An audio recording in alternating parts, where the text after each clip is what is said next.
For LA, Jokic and Davis are the third pair of opposing starting centers in the last 50 postseasons to each have 30 in a playoff game, the first since 1995. And the loss for the Lakers, how about the first in the AD 40-point game entering last night? The Lakers were 10-0 in games in which Davis scored 40, including the regular season and the playoffs. Davis today on getting reset for Game 2. They heard the transition in the first half, offensive rebounding in the first quarter and throughout the first half. It's really the tell of the game. We imposed our will, played a little physical, played harder in the second half, and was able to cut the lead. But we came out with a slow start, and they capitalized on it. Each game is its own entity, and they're going to make adjustments. We're going to make adjustments. It's about who make the better adjustments. I mean, we obviously going to come out with a sense of desperation. You don't want to go down 0-2. You want to still win on the road, but it's the little adjustments that usually help you win the game. They looked much better in the second half, but back to Jokic, two-time MVP. How about this? 34 points, 21 rebounds, 14 assists. His second career playoff game with 30, 20, and 10. All other players in NBA history have such two playoff games like the numbers he put up last night. Dave McMenamin on potential Lakers changes moving forward. Thanks, Kevin. Lakers coach Darvin Ham gathered his team in a ballroom in the team hotel for a film session on Wednesday to go over Game 1, and he repeated a familiar refrain. LA must focus on its energy, effort, and urgency from tip-off in Game 2. We have to be the tone setter, Ham said, and last time I checked, being a tone setter requires you to throw the first punch. As for Rui Hachimura, who gave the Lakers defense a lift against Nikola Jokic in the second half, Ham acknowledged it's a matchup LA will go back to, but not necessarily to start things off. It'd be one thing if we totally got blown out of the water, he said. How we go about plugging different guys in, it's a constant, ongoing process. Back to you, Kev.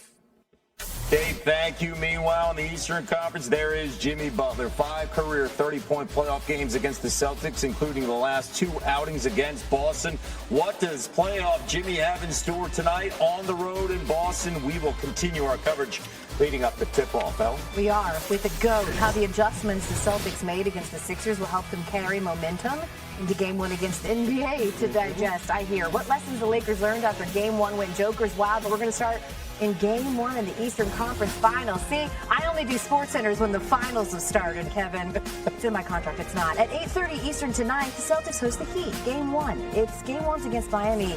Has not been Boston's strong point. The Celtics are 1-4 against the Heat in that spot. Boston's worst win percentage in Game 1s against any opponent that they've faced multiple times. As for the Heat, they've excelled at the start of the series lately. Miami, Kevin, has won 5 straight Game 1s. That's the longest such win streak in franchise history. Staying with Miami, Jimmy Butler has been very good against Boston in the postseason. He has 5 career 30-point playoff games against the Celtics, 4th most of any player against Boston since entering the league in 2011. On the other side, Jason Tatum coming off his best career playoff performance, 87 points over the last 2 games. That's the 2nd most in franchise history, trailing only himself in 2021. As we count down to tip-off, we got you covered with both teams. Tim Bontemps and Nick Friedel joining us now live from Boston. Let's start with the home team as Tim is covering the Celtics. One of the big reasons why the C's overcame that 3-2 deficit against the Sixers was reinserting Robert Williams in the starting lineup.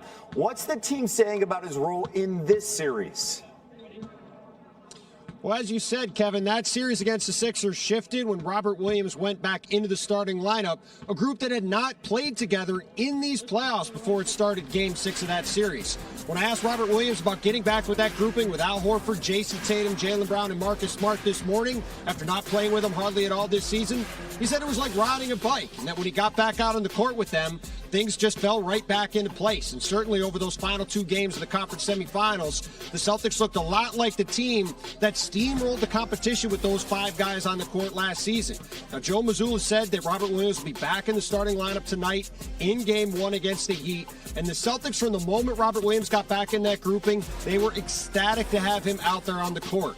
Williams is one of the best weak side shot blockers in the league. He's a terrific rim presence at the other end, gives the Celtics an alley-oop threat they don't otherwise have, and he's probably the most beloved guy on the team. And after talking to Jason Tatum, Jaylen Brown, Marcus Smart, up and down the roster, the Celtics were thrilled to have Robert Williams back out there in a significant role, and they believe he can help them get through the Miami Heat for a second straight year and allow the Celtics to get back to the NBA Finals. And to your point, a year ago, getting to the finals, defense was their calling card. It is back. Tim Bontemps with the Celtics for much more on the Heat. Let's go to L. All right, Kevo, let's talk about them dogs, the underdogs. Our NBA reporter Nick Friedel is with the Miami side. They've needed to be dogs to overcome the odds against the Bucks and Knicks, but the Celtics are without question Miami's toughest challenge yet. So, Nick, what's the mood around the team as they get ready for Game 1? Well, they are laid back and confident, and they are so because of one guy, Jimmy Butler. And he's awesome. They know it. The confidence that he brings this group is palpable within the locker room. But, there's going to be so much talk about Jimmy. The Heat know they're not winning this series unless they get a boost from a few other guys on the roster, specifically Bam Adebayo. He is the defensive anchor of everything this group does. He has been against the Celtics all these years, knowing exactly what they do down low with Al Horford, with Robert Williams. He's confident he can be that presence. Offensively, aside from Jimmy, you're going to need guys like Max Strus and Gabe Vincent to give you some more from the outside.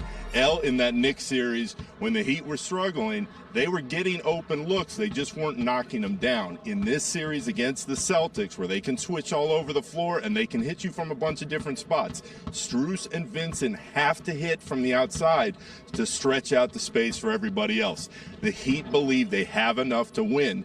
They have enough behind Butler, and these guys all believe that their moment is right now. Yeah, they've only got history on their side, too, when it comes to their positioning in these matchups. They're favored by 8, Boston is, but Miami's 4-0 against the spread this postseason as an underdog of 6 or more points. Nick Friedel standing by with the latest. Much more, though, on tonight's Game 1 matchup, how the Heat shake their underdog status and open the Eastern Conference Finals with a series-changing win, Kevin.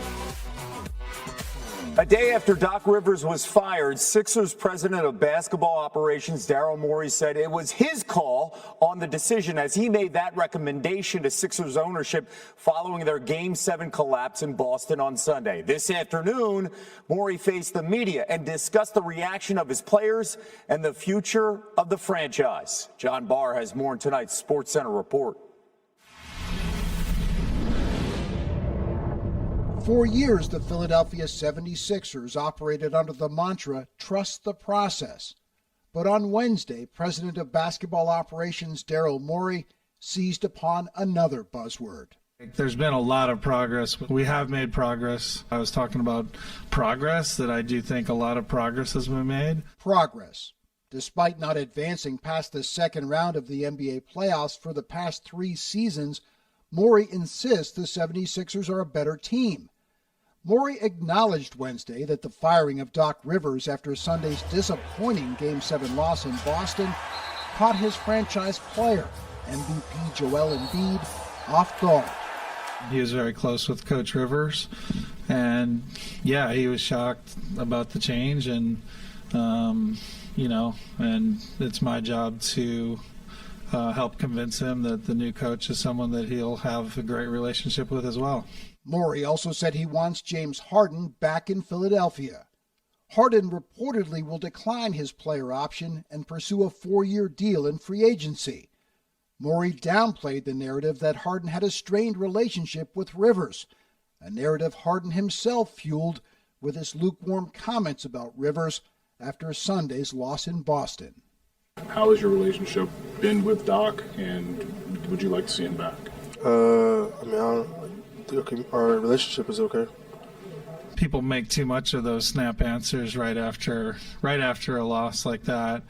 I think Doc had great relationships with his players. We wouldn't have had the success we had without it, and his relationship with both Joel and James was very strong, I think. With a number of veteran NBA coaches on the market, Monty Williams, Nick Nurse, and Mike Budenholzer, to name just 3, Morey acknowledged past playoff success will be part of the calculus when selecting a new head coach.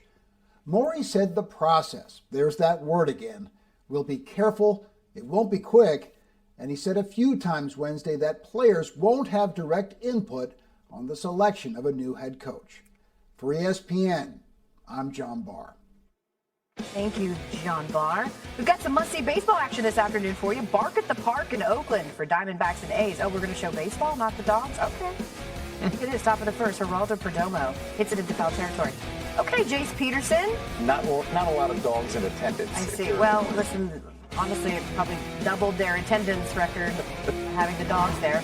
But we got more defense. Nick Castellanos, Giants, Phillies. Woo! Casey Schmidt picking it up. And the Giants tweeting out he's tied for the league lead in assists. The ball's coming at him at 91 plus miles per hour. That's next level stats. Speaking of next level, look at this. Look at this stroke from Joey Gallo. 433 feet for Gallo, his 10th home run of the season. We actually have more from this game to start our headlines, Kevin. A little foreshadowing. Yeah, nice lead in. Dodgers.